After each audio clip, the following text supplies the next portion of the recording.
experience of helping her depressed boyfriend and the lessons she learned in the process. This can help if your boyfriend has depression and you want to know more. You're worried about someone who might have depression.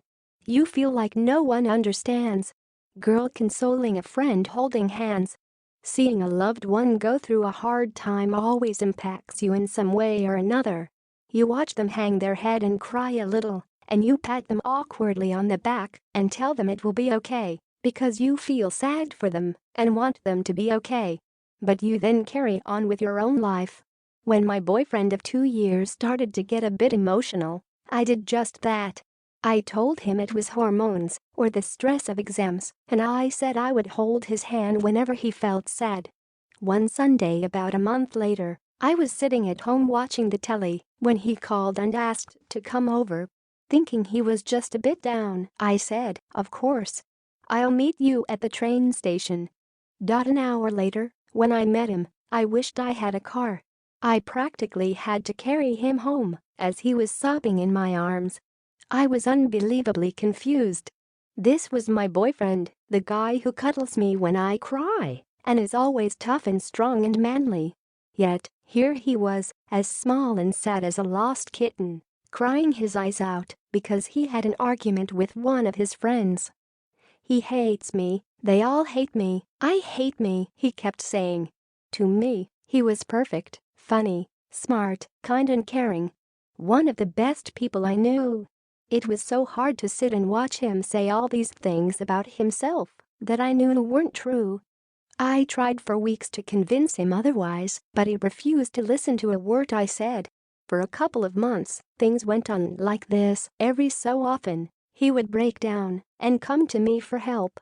I found myself losing concentration at school. He was in my year, and just watching him to make sure he was okay. Every day he would cry and cry. I would sit with him for hours while he cried, thinking it was weird and that no one else his age got depressed.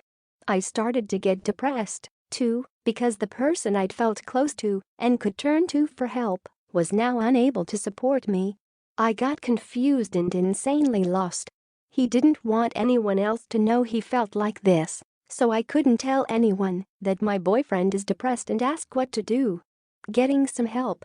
All my friends started to get annoyed with me because I hardly saw them anymore, and my mom got scared because she thought there was something really wrong with me. When a teacher asked me one day what was wrong and how he could help, I realized that my boyfriend's depression was rubbing off on me. I went and spoke to my dad, who is a youth worker, the next day. He told me all about depression and gave me some numbers that my boyfriend could call. And of course, my boyfriend refused to call the counselor, but it cheered him up a little when I told him about the causes of depression. He started to realize it was quite a normal thing. Slowly, my boyfriend began to see that it was okay to feel bad sometimes. I eventually talked him into going to see the school counselor. I had to go with him the first time, but he eventually started to see her alone. Surprisingly, after only a few sessions with her, he seemed to be doing a lot better.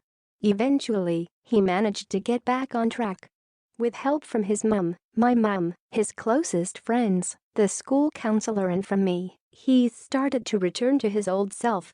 Looking back, I can't get over how silly I was not to talk to someone earlier. I was in no way ready to deal with all that I did. My boyfriend expected me to make things better when I had no idea where to even begin. I learned how important it is to reassure someone who's depressed that they're not weird for feeling that way. In many ways, I'm grateful for this experience because I now know that whenever I feel down or depressed, it's a completely normal thing. I know that if a friend or family member is depressed, the best thing to do is help them in every way you can, be their friend and hug them a lot, but leave the professional work to the professionals. Try not to let their depression